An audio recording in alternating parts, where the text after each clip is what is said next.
Is pay to win really happening in Elite Dangerous starting in the first week of May 2024?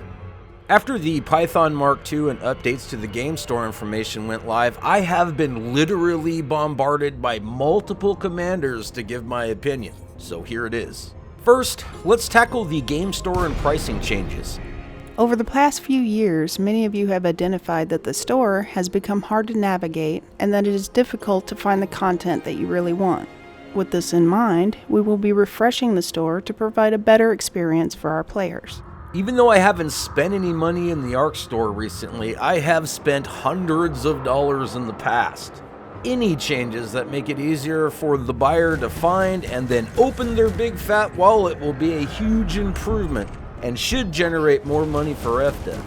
If they can arrange the store to make items way easier to find, it's going to really boost impulse sales, because right now, man, it's not very great.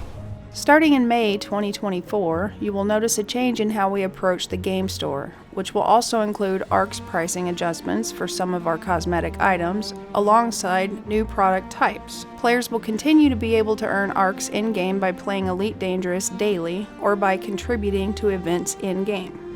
When Fdev first introduced the ability to earn ARX in-game, I was pretty excited. This was during the time I was actually spending money in the ARX store on a constant basis.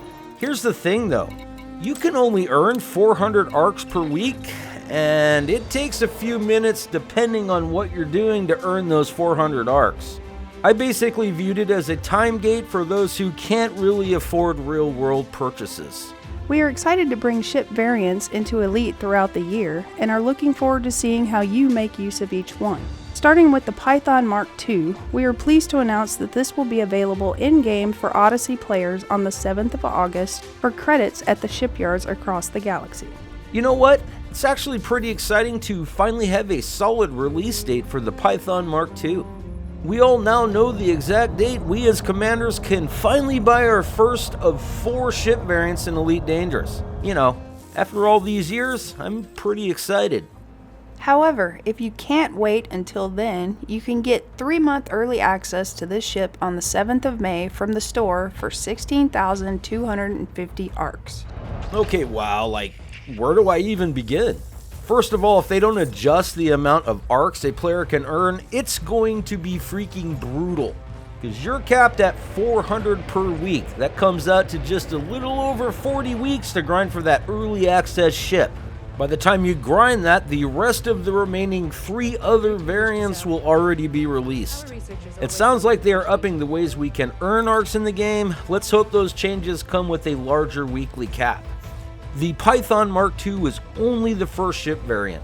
Willing to bet the other 3 new incoming ship variants will also be pre-released into the ARX store for early access. If that doesn't happen, I would be extremely surprised.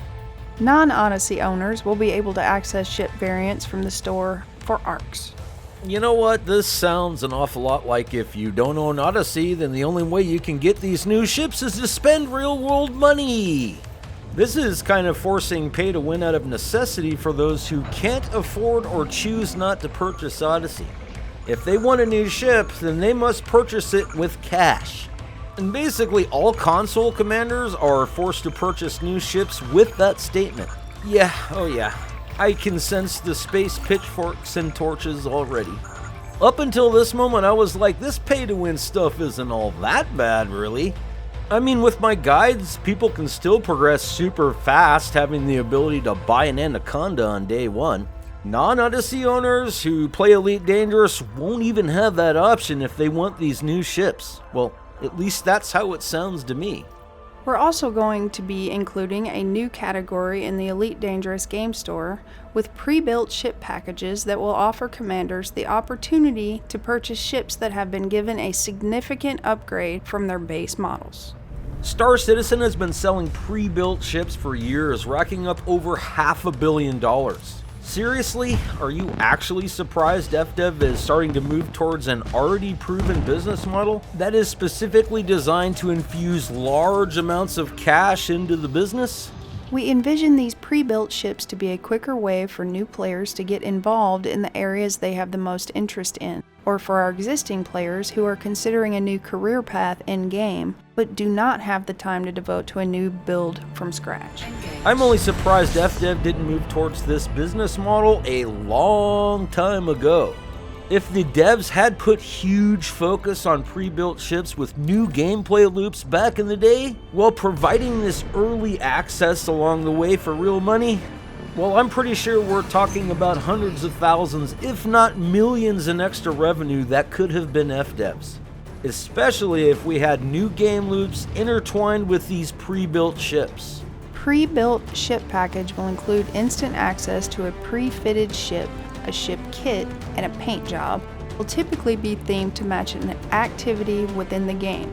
For example, if you're looking to jump into the current AX conflict against the Titans, the AX Combat Jumpstart package will give instant access to an Alliance Chieftain with all the necessary modules to go straight into the action within the Maelstrom. The Python Mark II will also launch with a pre-built ship package allowing you to kickstart your career in the latest ship, including a brand new paint job and ship kit. Giving new commanders to Elite Dangerous the ability to jump right into something can be a double-edged sword. First of all, I can't imagine a brand new commander jumping right into AX combat without having a brutally horrible experience. I mean, they are still learning how to take off and land, as well as flying from point A to point B. Mining, data running, and trading would have been a way better example in my opinion, but hey. The sheer volume of ship kits and paint jobs I have purchased over the years is very bigly. I can see Fdev giving you a kit and a paint job as added value towards purchasing a pre-built ship. Hopefully they will let the people choose the specific kit as well as the color of paints they want, because that will only help with their sales. Now, these pre-built ships are supposed to come with significantly better upgraded modules. Like, what does that even mean? Are they mostly A-class modules? Are they engineered, or both? Here's the thing. Some modules cost more than the ship itself, especially the larger ships in Elite Dangerous, because if you can buy an Anaconda fully kitted out with these significantly upgraded modules, you know, whatever that means, isn't that a huge amount of value to someone who can open their wallets? Won't that be viewed as pay to win by some commanders? I have played multiple free pay-to-win games in the past. Neverwinter Nights was my most recent. In the beginning, opening my wallet allowed me to advance quicker than my friends who were playing at the same time. In the end, I quit playing that game earlier than I likely would have if I just progressed through playing the actual game. That is ultimately the downfall of pay-to-win. You have to keep pulling in new players to account for those that quit because they paid to win the game. I can see Fdev pumping out new ships on a constant basis once they see people throwing tons of cash at the Elite Dangerous ARX store. Trust me, there will be people who have their credit card ready for the moment all this pre-purchase and ARX store changes goes live. There will be many commanders pulling the trigger seconds after they have the ability. Are all of these changes going to help or hurt the future of Elite Dangerous? I see this as a much needed cash infusion for the company. Giving people the ability to buy fully kitted out ships is already a proven business model. My only real concern is how long will people stay playing Elite Dangerous once pay to win is fully implemented into the game. For me, pay to win has always caused me to stop playing a game sooner rather than later. But I guess I did make the company more money, so it wasn't viewed as a loss in their eyes, maybe? Who knows? But wait, there's more! The very next day, on the 24th of April, Fdev posts another announcement about the incoming engineering changes, as well as gave examples of 2 different pre-built ship packages that will be available in the ARX store soon. Let's first touch on some of the incoming engineering changes to Elite Dangerous, which have been desperately needed for quite some time. Looks like they'll be reducing the number of materials required for engineering. Cha-ching! Increasing payouts of engineering materials for missions. Yeah, cha-ching! And increasing the backpack capacity. Cha-ching! Be nice if it was for the ship too. Cha-ching, cha-ching! Okay, well, all those changes sound pretty cool, and I'm sure there's going to be way more they haven't told us about yet, but please, Fdev, change the way we can farm for mats effectively. Even though the current meta is relatively quick considering how much we needed to farm, It just sucks. In order to be efficient, the game basically turns into a re-logging fest to farm everything, and that's not really engaging gameplay at all, I promise you. Now let's check out the 2 examples of the pre-built ships that will be available very soon. First is the Type 6 Laser Mining Jumpstart package. From the looks of it, you basically get the best modules that you would technically want to buy anyway, with the exception of the thrusters and the 2 engineered mining lasers. They went with a B class instead of an A class on the thrusters. Now the difference in price between a B and an A class module is often quite large. This is technically an almost optimum build for this ship, with the exception of the thrusters. Basically, this ship, including the modules, can be purchased by a brand new player with in-game credits earned from their very first day of playing Elite Dangerous. The only thing they probably wouldn't get is the engineered mining lasers, not really a huge deal in my opinion. The Alliance Chieftain AX Combat Jumpstart package is basically an optimum build for that ship as well.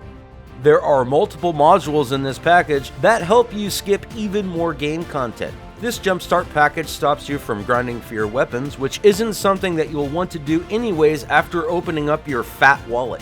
Plus, you have the option to get either the best A-grade thrusters or a size smaller with engineering included. That's pretty win. Like I said earlier in the video, AX Combat really isn't something I would recommend a brand new player jump right into, but it seems like if they want to be a glutton for punishment, then they can. So yeah, the engineering changes are a huge resounding yes for me, as long as they figure out a way for us to farm them a lot easier. Now, I'm sure you feel the exact same way at this point, but how do you feel about these pre-built ships being introduced into the ARX store? There is no doubt that pay to win is here to stay in Elite Dangerous. Do you think it will benefit or hurt the future of Elite as a whole? How do you think this will affect open play, which I didn't even cover in this video? Let me know in the comments down below, Commanders. Peace.